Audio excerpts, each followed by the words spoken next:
Salut les amis, bienvenue sur Chrétien Philippe. J'espère que vous allez tous et toutes bien.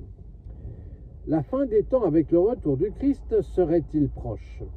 À chaque période marquée par des troubles comme des guerres, des crises économiques, des mouvements sociaux, même lors d'éclipses du soleil, etc., les mêmes prédicateurs fondamentalistes, parfois même millénaristes, refont surface. Le caractère opportuniste ne trompe pas.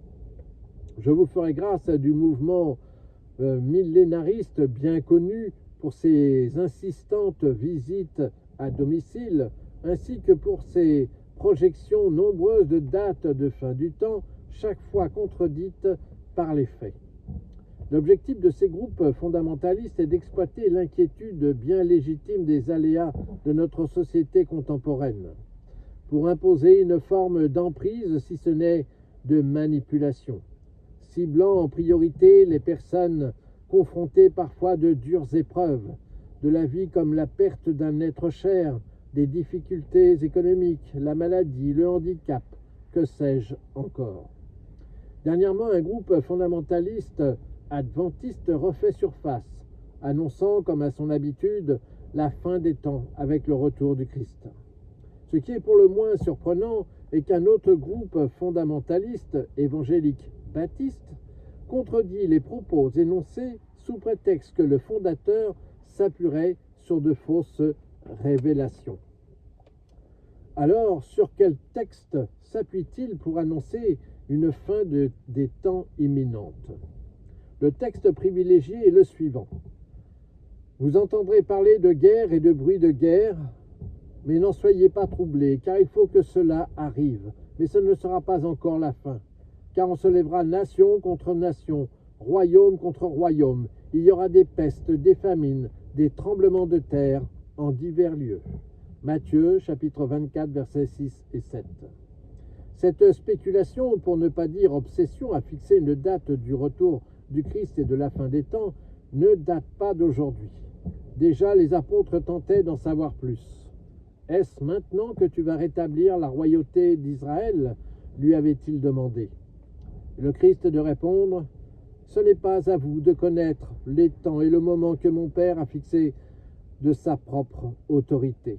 Actes chapitre 1, versets 6 à 11. À l'époque de l'Église primitive, l'apôtre Paul avait traité du sujet. Ne vous laissez pas ébranler facilement dans vos sentiments, ni alarmer, soit par quelques esprits, soit par quelques paroles ou lettres supposées de nous, comme si le jour du Seigneur serait proche. Que personne ne vous égare d'aucune manière. 2 Thessaloniciens, au chapitre 2, verset 2. Pourquoi le Christ évoque-t-il la fin des temps, puisqu'il refuse de donner une date précise? Tout simplement parce qu'il évoque le jugement de Dieu incontournable, mais aussi parce qu'il appelle à la conversion.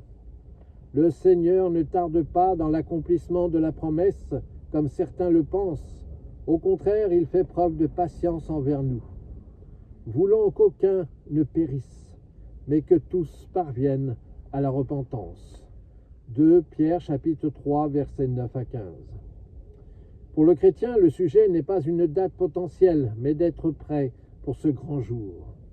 Vous aussi, prenez patience, fortifiez-vous au cœur, affermissez votre espérance, car le retour du Seigneur est proche. Jacques chapitre 5, verset 8. Certes, nous nous approchons chaque jour un peu plus de la fin des temps. Néanmoins, la notion de temps pour les hommes n'est pas celle de Dieu. Pour Dieu, un jour sont comme 1000 ans et 1000 ans sont comme un jour. 2 Pierre chapitre 3, verset 8. Le Christ nous appelle à être prêts, à nous convertir, car le jour, nul ne le sait, ni les anges, pas même le Fils, mais seulement le Père. Matthieu 24, 36. Ainsi, que le Seigneur revienne dans 1000 ans, dans un siècle, dans un mois ou même demain, peu importe la date, l'essentiel est d'être prêt. La liste des élus n'est pas encore close, il y a encore de la place, mais n'attendez pas la dernière minute, cela pourrait être la minute de trop. Voilà, j'espère que cette petite réflexion vous a été profitable.